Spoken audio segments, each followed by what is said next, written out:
KFM. Welcome back. This edition of the 933 KFM Hot Seat, discussing the land question in Uganda. Clashes in Ntusi in Sembabule district, clashes in Rwamwanja in Nkoma sub-county in Kamwenge district, clashes in Amuru in northern Uganda, clashes in West Nile, clashes all over the place. In Kigezi, they are. In Kigezi, Historical. Those have been historical. In Chibala, the kind of bit quiet. And at one time, Bushenyi, the former Bushenyi district, was the headquarters of murders because of land-related issues. Jackie, what do you make of this situation in Ntusi? Because these are ordinary people invading what is known to be public land. Part of it belongs to the National Forest Authority, part of it belonging to the Uganda Investment Authority, and saying they're settling in. You know, I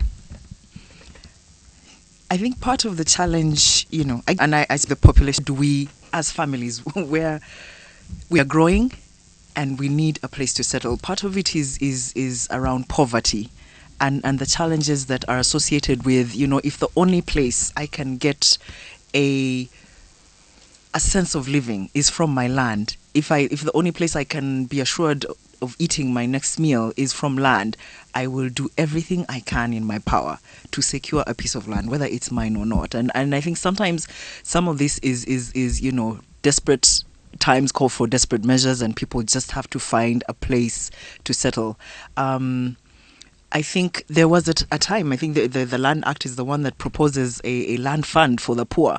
We have lobbied donkey years, you know, to have this set up, because I think if it was, maybe it would be addressing some of these things that we are seeing arise now. But like I said, I think for me the challenge is that the Ministry of Lands has not taken adequate leadership over these things, and we need to be addressing, you know, the apart from the land question, the issues around population. You can't sing one song of big family sizes. Where are you going to put these people? Jackie asked a question earlier. Doesn't that present a huge contradiction? Mm-hmm. We see individuals, we see people who are owning larger and larger chunks of land. Yeah, but dispossessing people in the process, you see, and then where do those people go who are not compensated or who are not compensated adequately? There's a time bomb waiting to happen in Bulisa because people are going speculating for land around oil and dispossessing hundreds of families. And where will these people go? Those are the ones you will find suddenly one night have taken over, you know, tracts of land. People are, so it's a lot of, there's... Sadly, only a matter of time. And sadly, if we don't do something about it constructively, we will find that we have more incidents of this nature. Why do I say it's a question of time? As I said earlier, one, we have a fast-growing population.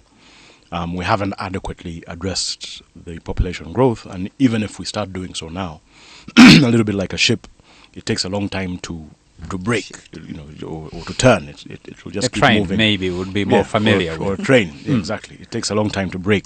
You apply the brake now, and it will stop in about, you know, several hundred meters. So, with that population growth, and with the fact that no more land is being created, and with the fact, as you say, that certain people are taking land as individuals, and taking it because it is now more an instrument of value, rather than for production, rather than for cultural purposes, rather than for social purposes. It is mostly a value store. We've created a market for bare land. People